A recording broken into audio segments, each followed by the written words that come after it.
know before Steve said it that that's what would happen.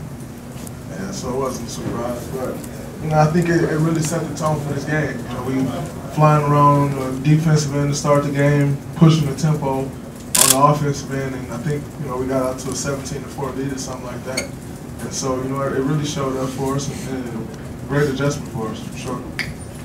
Draymond, Kevin scored 38 points. Obviously, that's going to be a storyline. But that first quarter defensive mindset you guys had, the tone you guys set early, how much of that is communication? How much of it is trust? And just what did you think of the defense early on?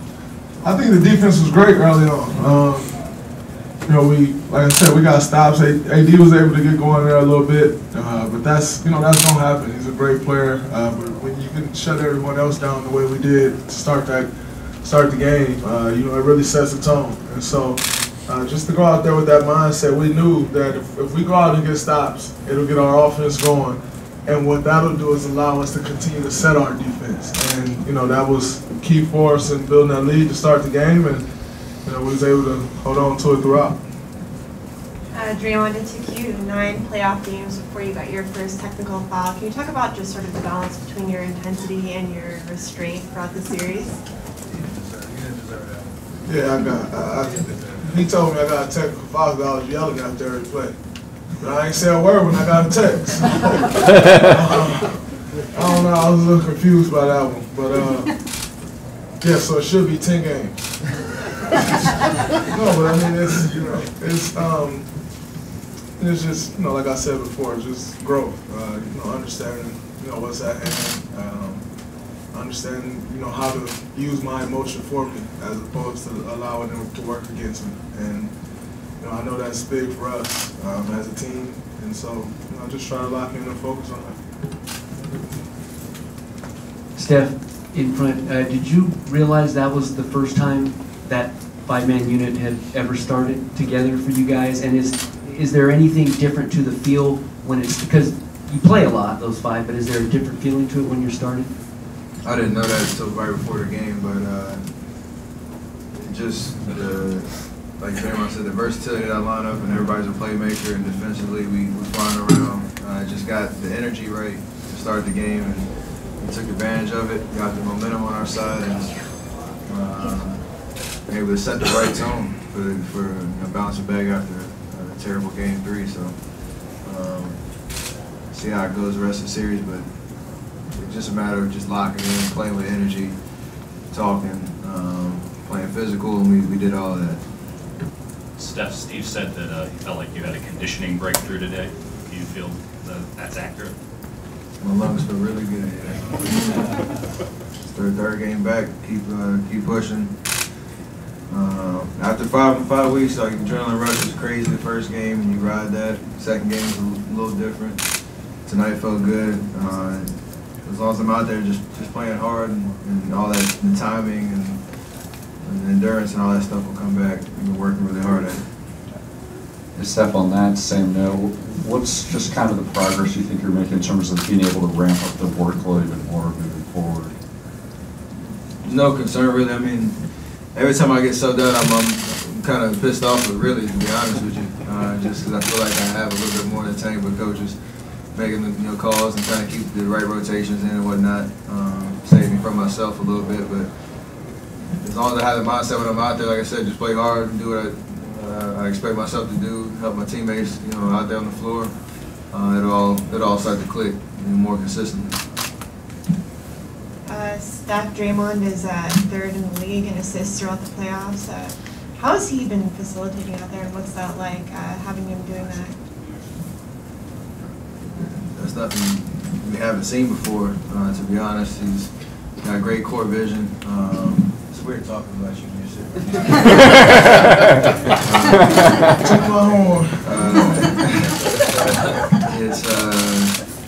It's just the high IQ type of player that when he got the ball in his hands, seeing how the defense is playing him, seeing how everybody's moving around him, making passes on time on target, and we have so many threats. If he makes the right decision, good things happen. So it's kind of what he's been doing since he showed up 6 years ago.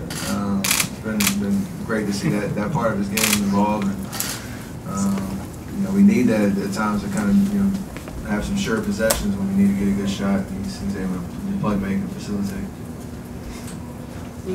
Draymond, I know you feed off the crowd when they're booing you and stuff, but do you, and this is a serious question, do you ever get worried for your own safety? Some knucklehead made a death threat about you tonight on Twitter.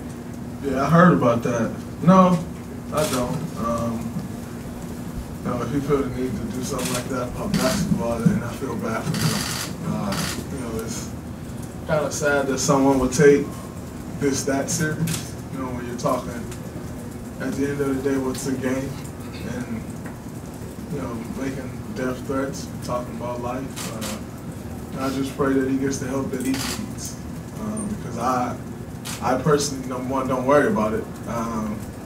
Number two, don't care that much about it. Now, I care a lot about basketball. I don't care that much. And so, being that, we're in it every day and we're, literally blood, sweat, and tears in this every day, and it don't matter that much to me. It shouldn't matter that much to him either. So I just pray that he get the help that he needs.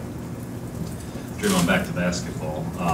You get a lot of attention, obviously, with the small lineup, and particularly in the series with Davis and the matchup there. But what does Andre bring to that lineup? There's a lot of small things, I imagine, that we don't really take a lot of notice of. Oh man, just deflections all over the place, and understanding that not many people have about the game of basketball. He's at times, Steph and I talk about it a lot, and we understand that at times we can get a little crazy trying to make the spectacular play, and Andre's the guy who we kind of get mad at because it's like, it's open, it's not enough. It's not open enough for Andre to make the pass. He's just that steady force for us. And when he's out there with that small lineup, you got them three guys running around like crazy.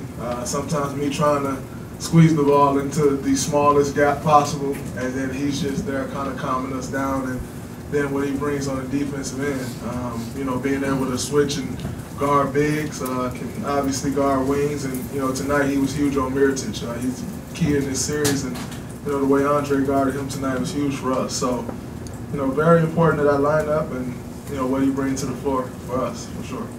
Draymond, you very specifically said that you wanted to see Steph and Kevin be more aggressive offensively.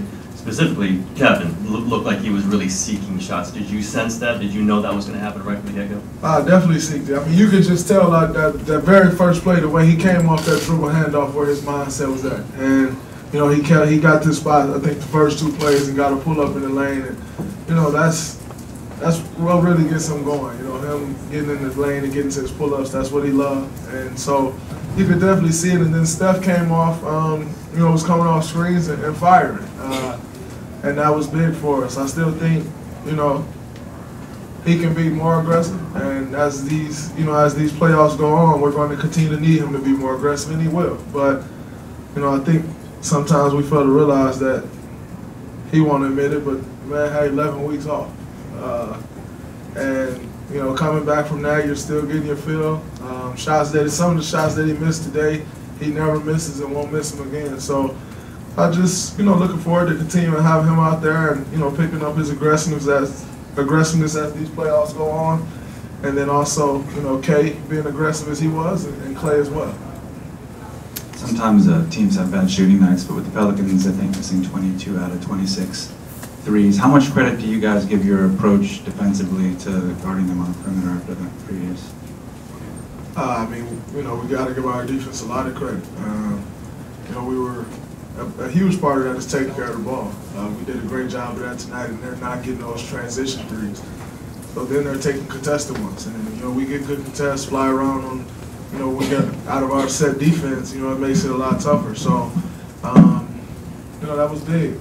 Taking the threes away, they hit a lot of them last game, so to take that away tonight, it really showed up. Two more. Within the score for us. Steph, what are you thinking when you see KD is clearly in a groove and the offense is running through him, and what's going through your mind while that's happening? Just find ways to get him in scoring positions. I mean, sometimes that's not really hard to do. Just throw it to him, but. For the most part, you just try to find ways of space, give him room, either set a screen, try to create a mismatch, you know, whatever the read is, and yeah, you just keep the game simple at that point, because he's such a great scorer. You don't have to really overthink things at that point. You just try to get him to the right spot and let him do what he does. And so, like Draymond said from the jump, the way he approached the first 3 minutes, trying to get to his spots and you know, rise up and knock down those jump shots. Sometimes you don't even see any defense. You just needs the ball in the right spot, and that's all it takes. Last one. Draymond, obviously you're known as firing up crowds, either for you or against you, wherever you are, but it seems like every time your face is on the Jumbotron here, the crowd crazily boos. Does this feel like even more intense than what you're used to? No, I get booed everywhere I go. I appreciate them booing me. That's some deep love they got for me. If you're gonna risk losing your voice trying to boo me. So yeah, thanks. I enjoy it. Karen, are you ready? Yes.